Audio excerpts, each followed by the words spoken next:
नमस्कार, knocking-news.com में आपका स्वागत है। मैं हूं गिरिजेश वशिष्ठ। भारत में कितना लोकतंत्र? क्या भारत एक लोकतांत्रिक देश है? क्या हम लोग जिस देश में रहते हैं वो लोकतांत्रिक है, वो लोकतंत्र है? सचमुच में लोकतंत्र है या ये फर्जी लोकतंत्र है, या ये लोकतंत्र के नाम पे कुछ तमाशा है? क्या है लोकतंत्र? और आज इस पर चर्चा करने के लिए इसलिए ज़रूरत है क्योंकि हर तरफ लोकतंत्र को लेकर तरह तरह की आवाज़ें उठ रही हैं और कहा जा रहा है कि भारत में लोकतंत्र नहीं है। कुछ लोग कहते हैं कि भारत में ऐसी स्थिति है, अघोषित आपातकाल है।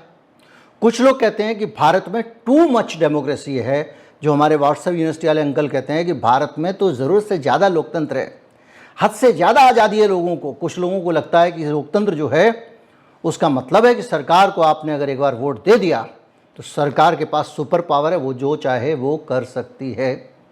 कुछ लोग मानते हैं कि लोकतंत्र जो है वो भारत का ख़त्म होता जा रहा है, और कुछ लोगों को लगता है कि 2024 का चुनाव आने के बाद लोकतंत्र ख़त्म हो जाएगा।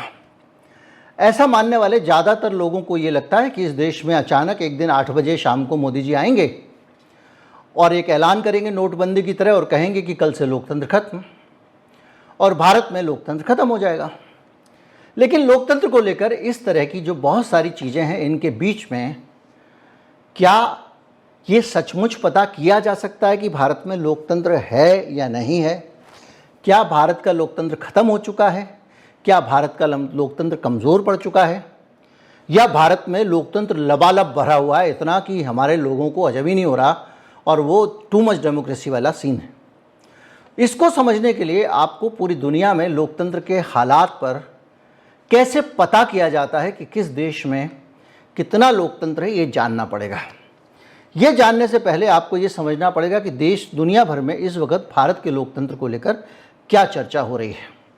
अभी हाल में आपने जो कुछ बयान सुने होंगे, कुछ विवाद सुना होगा कि किस तरह से जर्मनी ने भारत के खिलाफ एक बयान दिया केजरीवाल की गिरफ्तारी के खिलाफ, और बोला कि ये घटनाक्रम जो हो रहा है उसमें हम करीब से नज़र रखे हुए हैं। Also wir haben den Fall zur Kenntnis genommen. Indien ist ein demokratisch verfasstes Land und wir gehen davon aus und erwarten, dass die Standards in Bezug auf die Unabhängigkeit von Justiz und demokratischen Grundprinzipien auch in diesem Fall Anwendung finden werden. Und wie jeder Beschuldigte hat Herr Kejriwal Anspruch auf ein faires, unvoreingenommenes Verfahren. Das schließt ein, dass er von allen bestehenden Rechtsmitteln ohne Einschränkung Gebrauch machen kann. Und die Unschuldsvermutung ist ein zentrales Element der Rechtsstaatlichkeit und muss für ihn gelten. और ये अच्छा घटनाक्रम नहीं है। अब उसके बाद में भारत सरकार ने जर्मनी के राजदूत को बुलाया और कहा कि ये सब बातें आप कह रहे हो, इस सब बातों को आप नहीं कहिए, ये हमारा अंदरूनी मामला, हमारे देश के अंदर क्या हो रहा है। अमेरिका का भी बयान आ गया कि भैया हम देखेंगे कि वहाँ पे न्याय व्याय की, बहुत ध्यान से देख रहे हैं हम नज़दीक से, कि वहाँ पे न्याय अरविंद केजरीवाल को झूठा तो नहीं फंसाया जा रहा है, न्याय की सही प्रक्रिया अपनाई जा रही है या नहीं अपनाई जा रही है। इसको लेकर भी भारत ने अपना ऐतराज़ जता दिया, और ऊपर से उन्होंने ये भी कह दिया कि हमारे पास इस बात की भी खबर है कि भारत में कांग्रेस पार्टी के खाते सीज कर दिए गए हैं और चुनाव निष्पक्ष हो, इस पर भी हमारी नज़र रहेगी। भारत के बारे में ये सब बयान आए हैं। इन सब बयानों के आने का मतलब कुछ है, और इन सब बयानों के आने का मतलब ये नहीं है कि अचानक एक बयान आ गया केजरीवाल को लेकर, बल्कि ये बयान लंबे समय से चली आ रहे लोकतंत्र को लेकर पूरी दुनिया में जो चिंताएं हैं, ये उनका रिफ्लेक्शन है।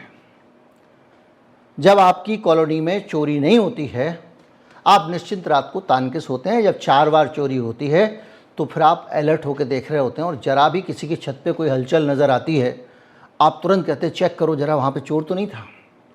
इसी तरह से भारत अब लोकतंत्र के मामले में रडार पर है। लेकिन ये सब बातें बताने के लिए वीडियो नहीं है। मैं आपको ये बताना चाह रहा हूँ कि हमारे देश के लोकतंत्र की अवस्था क्या है, वो पैमाना क्या है जिसके ज़रिए ये पता करते हैं कि किसी देश में लोकतंत्र है या नहीं है। अगर आपको कोई लिक्विड नापना हो तो लीटर में नापेंगे, अगर कोई लंबी चीज़ नापनी है या क्षेत्रफल नापना है तो फुट में या आप मीटर में नापेंगे। इसी तरह से हर चीज़ का एक पैमाना होता है। तो दुनिया में हर चीज़ को नापने का दुनिया के विद्वान लोगों ने तरीका निकाल रखा है, और इसी तरह से भारत के लोकतंत्र को नापने का भी एक तरीका ऑलरेडी ईजाद किया जा चुका है, और उस तरीके के ज़रिए भारत ही नहीं, दुनिया के हर देश के लोकतंत्र पे नज़र रखी जाती है। अब हम ये समझेंगे कि इस तरह से पूरी दुनिया में जो लोकतंत्र पे नज़र रखने वाली शक्तियां हैं, लोग हैं, उन्होंने भारत के लोकतंत्र को लोकतंत्र माना है या नहीं माना है। सबसे पहले मैं इस मैप से शुरुआत करता हूं, और ये वी-डर्म एक्सपर्ट्स का एक मैप है जो इन्होंने दुनिया भर के लोकतंत्र की जो रैंकिंग हो रही है उसके आधार पर तैयार किया है। और ये कहता है कि भारत में इलेक्टोरल ऑटोक्रेसी है, जबकि नेपाल में और श्रीलंका में इलेक्टोरल डेमोक्रेसी है। यानी अगर वैसे तो ये पूरी दुनिया का नक्शा है, आप देख रहे होंगे स्क्रीन पर नक्शा, और उसमें आप देख रहे हैं अलग अलग रंग हैं, लेकिन जो पीला रंग है वो है इलेक्टोरल ऑटोक्रेसी का, हल्का नीला रंग जो है वो इलेक्टोरल डेमोक्रेसी का है, और लिबरल डेमोक्रेसी का गहरा नीला रंग है। लाल वाला चीन वगैरह में है, उसकी बात अलग है, वहाँ पे लोकतंत्र माना जाता है कि नहीं है, वहाँ क्लोज्ड ऑटोक्रेसी है। यानी भारत में ऑटोक्रेसी तो है, ऑटोक्रेसी मतलब तानाशाही तो है, एक आदमी की चलती है और उन्हीं का ही हुक्म चलता है, जनता की कोई सुनता नहीं है। लेकिन चुनाव भी है, भारत में चुनाव होता है और चुनाव से लोग तानाशाह को चुनते हैं। अभी हम कितना निष्पक्ष है भारत का चुनाव, इस पर भी आगे समझेंगे। इसी तरह से दुनिया भर में जो डाटा इकट्ठा होता है उसके आधार पर, और ये कहता है कि भारत में इलेक्टोरल डेमोक्रेसी आती जाती रहती है। एक चार्ट आप देख रहे होंगे जो इसी जगह पे पॉपअप एक निकाला है मैंने, जो बता रहा है कि बीच में भारत में डेमोक्रेसी रही है और ये किस तरह से अब हम ऑटोक्रेसी में आ गए हैं, और ये हमारी पोल खोलता है डेटा। एक और मैं आपको मैप दिखाता हूँ, state of democracy around the world. ये दूसरा मैप है, दूसरी संस्था ने दूसरी जगह से बनाया है, और इस मैप के अंदर बाकायदा उन्होंने सोर्स लिया है डेमोक्रेसी इंडेक्स 2022।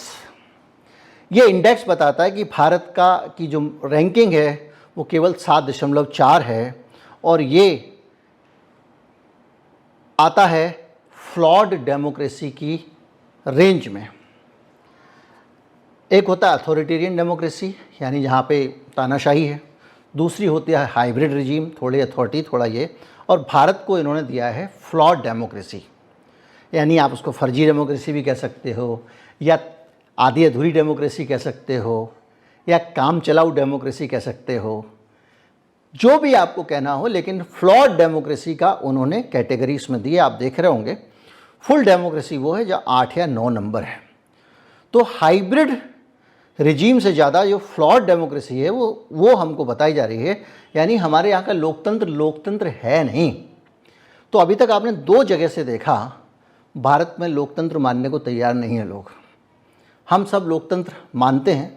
हम अब देखते हैं कि जो चुनाव हैं उसका सीन क्या है, और इलेक्शन कितने आज़ाद हैं, कितने स्वतंत्र हैं।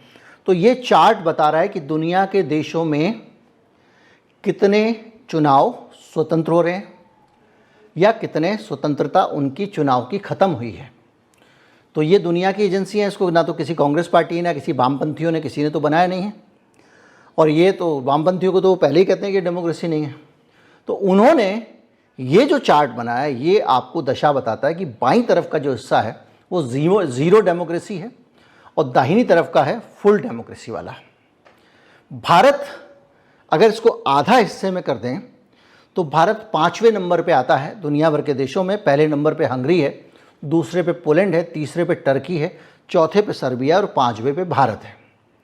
यानी अगर आप फुल डेमोक्रेसी और ज़ीरो डेमोक्रेसी के बीच में एक लाइन खींच दें तो भारत फुल डेमोक्रेसी के बहुत नज़दीक होता था, और खिसक कर वो ज़ीरो डेमोक्रेसी के काफ़ी नज़दीक पहुंच गया है। यानी आधा जो मार्क है, हाफ वे मार्क, जो आधी लाइन है, उस लाइन से एक तरफ आ गया। इसका मतलब ये है कि दुनिया में 5वां ऐसा देश है जहां पर जो इलेक्शन हैं वो उतने फ्री नहीं हो रहे जितना पहले होते थे। यानी पहले अगर इस चार्ट को मोटा मोटा देखो तो पहले जो भारत के इलेक्शन 75% फ्री थे, अब वो 40% फ्री रह गए।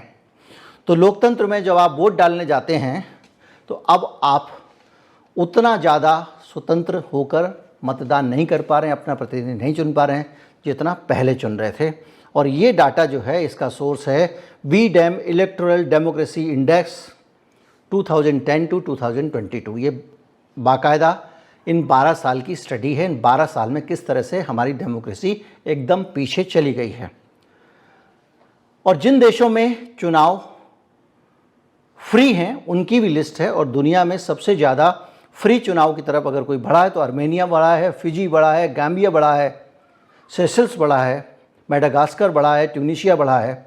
यानी दुनिया के बहुत सारे देश और ज़्यादा स्वतंत्र चुनाव होने की तरफ बढ़ रहे हैं और हम अपने देश में इसको कम करते जा रहे हैं। एक और डाटा है, अब ये चार्ट दिखा रहा है कि भारत की स्थिति क्या है। दुनिया भर में जिन देशों में तेजी से क्षरण हुआ है, पतन हुआ है, तेजी से लोकतंत्र कम हुआ है पिछले 20 सालों में, उन देशों के बारे में ये बता रहा है। और उन देशों में भारत का नंबर 5वां है।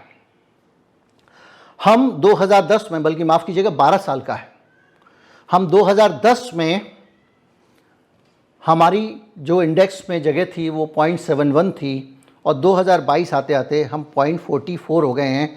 यानी हम 27 पॉइंट गंवा चुके हैं। यानी हम एक लेसर डेमोक्रेसी हो गए हैं। यानी लोकतंत्र भारत में ख़त्म हो रहा है। ये 3-4 चीज़ें आपको बता दी हैं, तेज़ी से ख़त्म हो रहा है। एक दिन 8 बजे आके कोई ऐलान करके नहीं कहेगा आज से डेमोक्रेसी ख़त्म। और क्वालिटी ऑफ डेमोक्रेसी की जो रैंकिंग है ये 2020 की है। इसको अगर आप देखें कंटेक्स्ट मैकेनिज्म में तो भारत का स्थान इस लिस्ट में 85वें नंबर पर है। और भारत को हाइब्रिड रिजीम बताया गया है। हाइब्रिड रिजीम मतलब थोड़ा लोकतंत्र थोड़ी तानाशाही, उसका मिला जुला स्वरूप, पूरा लोकतंत्र नहीं बताया गया है। और ये स्थिति भारत की है। और इसको अगर आप देखेंगे तो हम 176 देशों में 85वें नंबर पे आते हैं लोकतांत्रिक देशों में। और हमारे लिए हम गर्व से बात करते हैं। हमारे देश का प्रधानमंत्री कहता है कि भारत डेमोक्रेसी की माँ है, लोकतंत्र की माँ है भारत। और प्रधानमंत्री जब कहते हैं तो बहुत सारे लोग इसको दोहराते हैं, लेकिन ये जो द डिप्लोमेट का जो आर्टिकल है ये इसका जवाब देता है। और इसमें बाकायदा तथ्यों के ज़रिए इस बात को समझाया गया है कि India is not the mother of democracy, is the step mother of democracy. यानी ये माँ नहीं है, ये सौतेली माँ है। डेमोक्रेसी की सौतेली माँ है भारत। यानी डेमोक्रेसी के प्रति भारत का रवैया सौतेली माँ वाला है। ये आर्टिकल बहुत ज़्यादा तफसील से इन चीज़ों को बताता है। अब लोकतंत्र क्या है, इस पे हम जाएंगे। इस पे जाने से पहले आप अब भारत सरकार का रिस्पांस देख लीजिए। जब पूरी दुनिया में नाक कट रही है, सब समझ रहे हैं कि भारत में लोकतंत्र का सत्यानाश हो चुका है, तो भारत की सरकार की मोदी सरकार, ये भी इंटरनेशनल मीडिया में खबर आ रही है, मोदी सरकार ने प्लान किया है कि हम अपने ही डेमोक्रेसी इंडेक्स बनाएंगे। यानी तुम्हारा जो फीता है जिससे तुम नापते हो ना, बेकार है, हम अपना फीता बनाएंगे। आपको याद होगा जैसे जीडीपी में मोदी सरकार ने कहा कि हम अपना स्केल बनाएंगे, तो उन्होंने बेस ईयर चेंज कर दिया। तो जीडीपी को रेफरेंस लेने के लिए जिस साल से मिला के जीडीपी कितनी ऊपर गई कितनी नीचे गई देखा जाता था, इन्होंने उसका बेस ईयर चेंज कर दिया। बेस ईयर चेंज करने से क्या हुआ कि इनकी जीडीपी की ग्रोथ ज़्यादा दिखने लग गई। यानी पैमाना ही बदल दिया। स्केल 1 इंची पहले वाली स्केल में इतना बड़ा होता था, अब इन्होंने इतना छोटा कर दिया, ये मान लीजिए आप। तो अब ये कह रहे हैं हम डेमोक्रेसी नापने वाली स्केल भी बदलेंगे। और मोदी सरकार इसको प्लान कर रही है। यानी खुद ही हम तय करेंगे भैया डेमोक्रेसी क्या होती है, हम ऐलान कर देंगे, बात ख़त्म। तो दुनिया भर के तुम जितने बैठे हो, यूरोप में, अमेरिका में, यहाँ वहाँ जितने एक्सपर्ट बैठे हो, बोलते रहो। तो डेमोक्रेसी क्या है, कैसे पता करें? आप नौकरी के लिए अप्लाई करते हैं, आपके पास में जो जो चीज़ें तय हैं नियम के हिसाब से, उनसे ही आप अप्लाई करें और आपकी नौकरी लग जाए तो डेमोक्रेसी है। अगर नेताजी के लड़के की नौकरी लग जाए और आपकी ना लगे और सिर्फ सिफारिश नेताजी के कारण, तो डेमोक्रेसी नहीं है। अगर कोई पर्चे फर्जी बैठ के पेपर लीक हो जाता है और आपकी नौकरी नहीं लग पाती है तो डेमोक्रेसी नहीं है। बहरहाल न्याय, हम सबको न्याय का अधिकार होना चाहिए। मेरे घर पे, आपके घर पे घुस के अगर कल के दिन भारतीय जनता पार्टी कहें कि हम घुस के बैठ गए, ये हमारा कल से मंडल कार्यालय है, उत्तर प्रदेश में ऐसा बहुत किया पार्टियों ने, मंडल कार्यालय है, तो आप उनका सामान उठवा के पुलिस से फिकवा सको और आपकी सुनवाई उतनी हो जितनी उनकी होती है, तो डेमोक्रेसी है। और इसको अगर सरल तरीके से आप देखो तो आप ऐसे समझ लो कि पूरी दुनिया में डेमोक्रेसी को लेकर जो भी धारणा हो, हमारे देश का संविधान बहुत साफ साफ कहता है, समानता का आधार, अधिकार, व्यक्तिगत स्वतंत्रता का अधिकार, अभिव्यक्ति की स्वतंत्रता, जितने हमारे जो मौलिक अधिकार हैं संविधान के, उनको पढ़ लो। अगर उनका पालन हो रहा है, संविधान का प्रियम्बल पढ़ लो, अगर उसका पालन हो रहा है, ईमानदारी से हो रहा है, बगैर भेदभाव के हो रहा है, भेदभाव पैसे का भी नहीं होना चाहिए, ताकत का भी नहीं होना चाहिए, तो डेमोक्रेसी है। आप फ्री होकर जिसको चाहें चुनाव में चुन सकें और वहाँ पर पैसा बीच में ना आए, वहाँ पर ताकत बीच में ना आए, तो डेमोक्रेसी है। तो इस पूरी चीज़ों को अगर आप देखें तो इन पैमानों पर ही पूरी दुनिया में डेमोक्रेसी को नापा जाता है। कुछ घर से किसी ने कुछ नहीं बना लिया मोदी जी को बदनाम करने के लिए। ये पूरी की पूरी आपके सामने है और इसके आप सामने रख के अपने देश की हालत देख लो। इलेक्टोरल बॉन्ड जो घोटाला आया है, इसमें जिस तरह से एक्सटॉर्शन हुआ है, उठा उठा के उद्योगपतियों को जेल में डाल डाल के वसूली की गई है, और जिस ईडी ने उठाया उसके चीफ कौन थे? मिश्रा जी, याद कीजिए। वही मिश्रा जी जिनको मोदी सरकार बार बार एक्सटेंशन दिए जा रही थी, और सुप्रीम कोर्ट में जब मामला गया तो सुप्रीम कोर्ट ने पूछा कि इतनी बड़ी ब्यूरोक्रेसी में कोई और अधिकारी नहीं है आपके पास में, तब हार के इन्होंने उनको हटाया। तो पता चला कि वो मिश्रा जी बार बार ये ईडी का चीफ बना देते थे, वही उठा उठा के लोगों को वसूली भाई बने हुए थे, गुर्गा बने हुए थे डॉन का। तो ये सारी चीज़ें आपके सामने हैं और इस तरह का जो अथॉरिटेरियन अप्रोच है, अभी तक तो हम सुनते थे कि भैया काम कराने जाना हो सरकार में तो रिश्वत देनी पड़ती है। अब तो आपके पास पैसे हैं, पुलिस आपके घर से सरकार उठा के ले जाएगी, उसके बाद में आपको छोड़ देगी पैसे लेने के बाद। ये होने लग गया है। ये तो रंगदारी हुआ करती थी कभी किसी ज़माने में, अब सरकार कर रही है, संस्थागत रूप से कर रही है। आरोप तो यही लग रहे हैं। उम्मीद करता हूँ अब आपको समझ में आ गया होगा कि हमारे यहाँ पे टू मच डेमोक्रेसी है या लेसर डेमोक्रेसी है। दुनिया भर की एजेंसियाँ कह रही हैं कि हमारे यहाँ पे जो डेमोक्रेसी है वो, कोई कह रहा है हाइब्रिड डेमोक्रेसी है, कोई कह रहा है कि हमारे, लेकिन बहरहाल कोई भी ये मानने को तैयार नहीं कि यहाँ पे लोकतंत्र है। उम्मीद करता हूँ कि लोकतंत्र कितना कमज़ोर हुआ इसका एहसास आपको हुआ होगा, और ये भी उम्मीद करता हूँ कि भविष्य में लोकतंत्र किस दिशा में जाएगा इसका भी आपको अंदाज़ा लग गया होगा। हाँ, जितना भी चुनाव में निष्पक्षता बची हुई है उसके आधार पर आप कोशिश कर सकते हैं कि कुछ बदल जाए।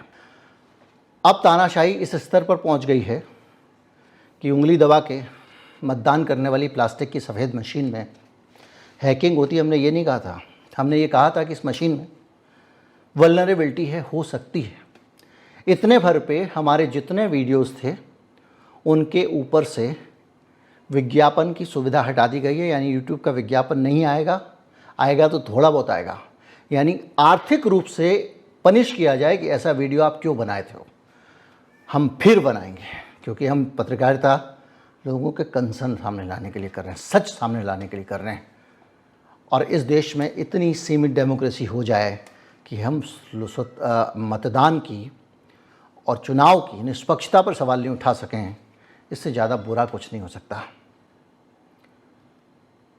अलग जगाए रखिए, हमारे ऊपर ज़्यादा लड़ने की जिम्मेदारी है हमारे पहले वाली पीढ़ियों के मुकाबले। उम्मीद करता हूँ वीडियो अच्छा लगा होगा। नमस्कार, जय हिंद।